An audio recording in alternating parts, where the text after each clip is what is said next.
La poesía de la segunda mitad del siglo XX. Las innovaciones de la poesía de la segunda mitad del siglo XX se dividen en temáticas y formales. Las temáticas vemos al hombre corriente, que será el protagonista de muchos de los poemas.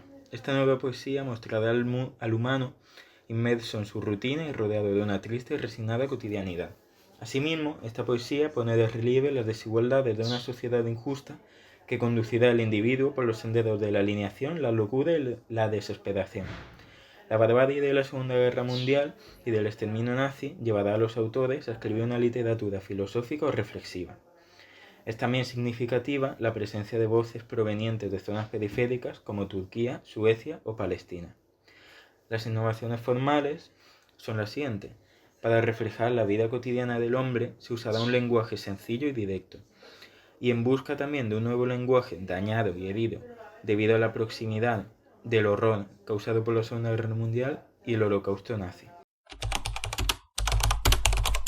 Hola, soy Allen Ginsberg y voy a explicaros lo que es la generación Beat. En los años 50, en Estados Unidos, surgió la corriente de los Beat, que nos hacíamos llamar así porque eso significa cansado en inglés. Vivíamos en San Francisco y comenzó con autores como mi amigo Jack Kerouac. En nuestra literatura se caracteriza porque usábamos un lenguaje simple y coloquial, incluso podíamos llegar un poco a lo vulgar, que atacábamos el conservadurismo de la sociedad que nos rodeaba y buscábamos liberar a los colectivos oprimidos. Además, defendíamos la libertad sexual y le dábamos mucha importancia a la oralidad. Yo, en mi forma de escribir, intenté traer más libertad y un mayor compromiso social y sinceridad a lo que me rodeaba. Escribí siempre con un estilo directo y espontáneo, cercano a la oralidad, ya que para mí lo oral es la verdadera esencia de la literatura, ya que de ahí es de donde empezó todo, con versos largos y un fraseo rápido. Mi obra más importante, sin duda alguna, es Aullidos para Carl Salomon. En él denuncio el sufrimiento y lo inadaptado, una situación que era muy cercana a mí, pero también hago un canto al amor y a la amistad, como por ejemplo algunos de mis predecesores en Estados Unidos, como Whitman. Se divide en 4 partes. Primero, la primera parte del libro hablo de los padecimientos que me rodean, de todas las injusticias y todo el sufrimiento que veía cada día a mi alrededor. En la segunda parte hago una descripción casi apocalíptica de Moloch. Moloch es la ciudad ficticia en la que situó mi obra. La tercera es una apelación a Carl Salomon, que se encuentra en el manicomio. Carl Salomon es mi amigo y apelo directamente a él en esta obra, sobre todo en esta tercera parte, ya que se encontraba encerrado en un manicomio. Y ya por último termino con una breve nota al pie de página para cerrar la composición. Hola, soy Silvia Plath y voy a explicaros la poesía confesional de Estados Unidos. En esta poesía, todos los autores hablamos mucho de nuestro yo poético, que es el centro de todo el poema, lo cual hace que sea una poesía muy subjetiva. Exploramos el vacío y la angustia que padecemos. Y aparte de mí, hay otros grandes autores que la fundaron, como Robert Graves, que defendía la locura como método de trabajo, y a él que podéis ver en la foto de arriba, y Robert Lowell, que con su libro Estudios de vida da pie a la poesía autobiográfica, es el de la foto de abajo. Yo, sin embargo, mis mayores obras poéticas son El Coloso y Ariel. Ariel lo escribí en los meses previos a mi suicidio. Intenté huir de todo mi destino con mis poemas, ya que al principio mostraba esperanza, pero al final, conforme el tiempo fue pasando, se puede ver en los escritos que dejé justo antes de mi fallecimiento, cómo fui asumiendo poco a poco la derrota y me sumí en la depresión. Mi obra tiene un gran contenido autobiográfico, se puede saber mucho de mí al leer toda mi obra completa, pero lo que todos los críticos dicen es que logro universalizar mis problemas, es decir, cualquiera se puede sentir identificado con todo lo que yo padecí. Para mí, la verdadera poesía es la que nace de la felicidad o el sufrimiento reales. El realismo sucio fue un movimiento literario minimalista que surgió en los años 70 en Estados Unidos. Se caracterizó por retratar la vida cotidiana de personajes ordinarios, sin adornos ni idealizaciones, de forma seca, reducida a lo mínimo, enfocándose en la cruda realidad sin evitar la violencia, el alcoholismo o la marginalidad. El término realismo sucio obtiene su nombre por dos razones: realismo ya que se centra en las experiencias cotidianas y sucio porque refleja el lado oscuro de la realidad. Hola, soy Charles Bukowski, representante del realismo sucio en Estados Unidos, y esto se debe a las características de mi poesía, como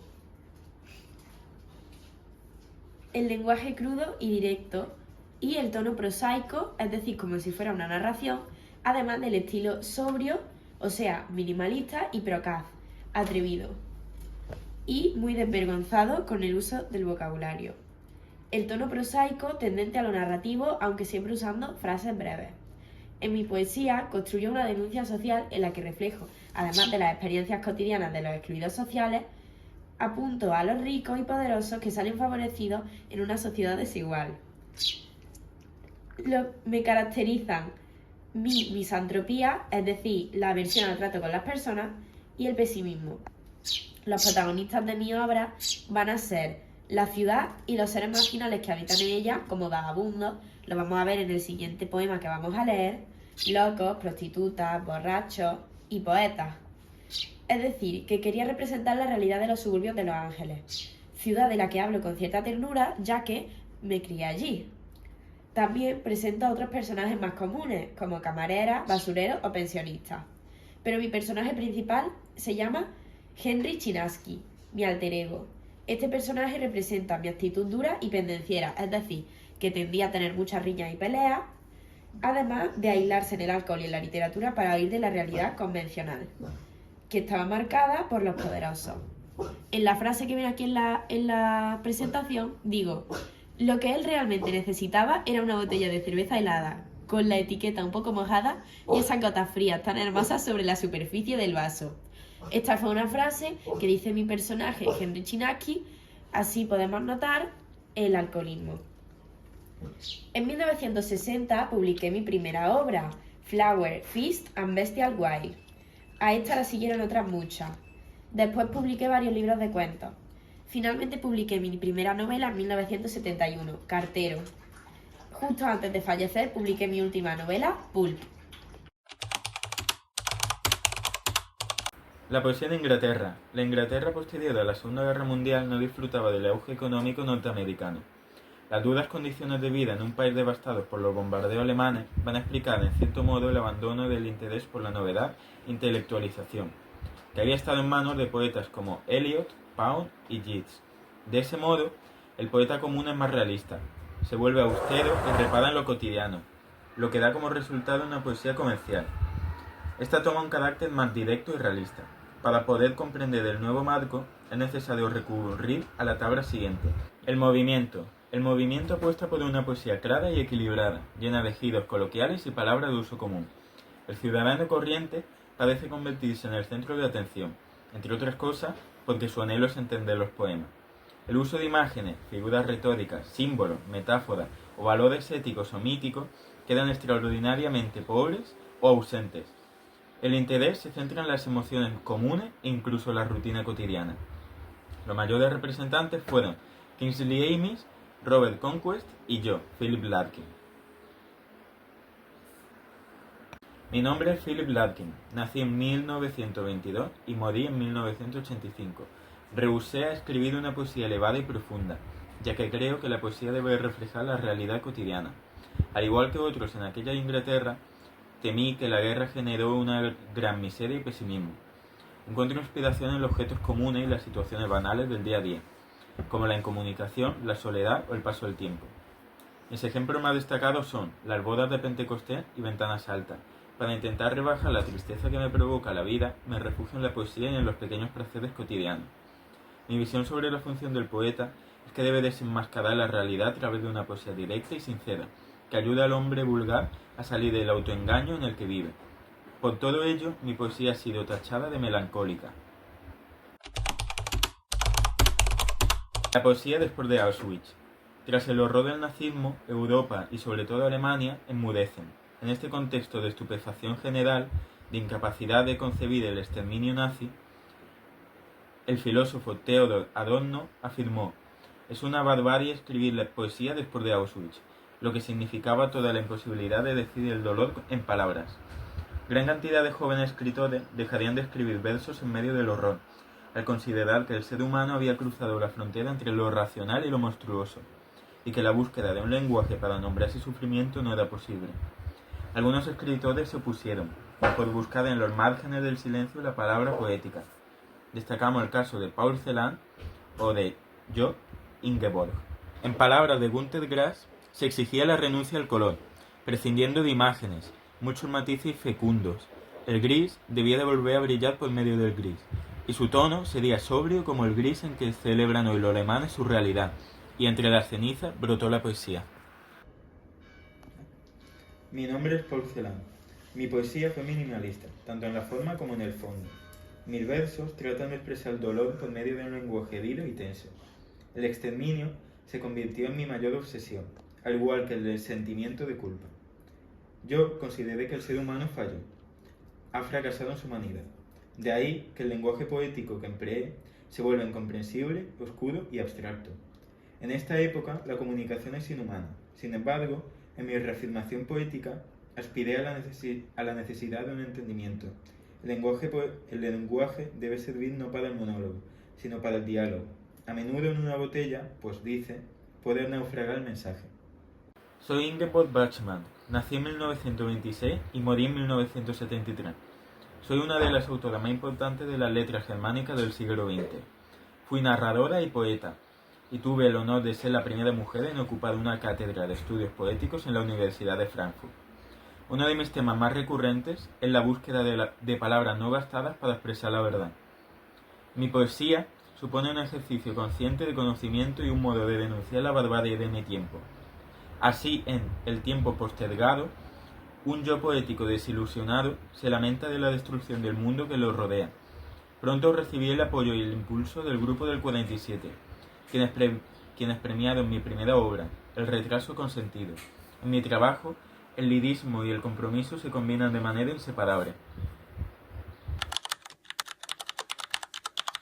Hola, mi nombre es Mahmoud Darwish. Soy un escritor procedente de una aldea palestina y estoy considerado el mejor poeta árabe contemporáneo, además del más editado, traducido y recitado. Mi poesía es un compromiso con la historia del pueblo palestino en mi lengua natal. Esto se puede ver en obras como Hojas de aceituna y Enamorado de Palestina. Mi obra, que incluye varios libros de ensayo y una veintena de poemarios, me ha hecho merecedor de premios como el Lotus, al mejor poeta afroasiático y europeo de poesía.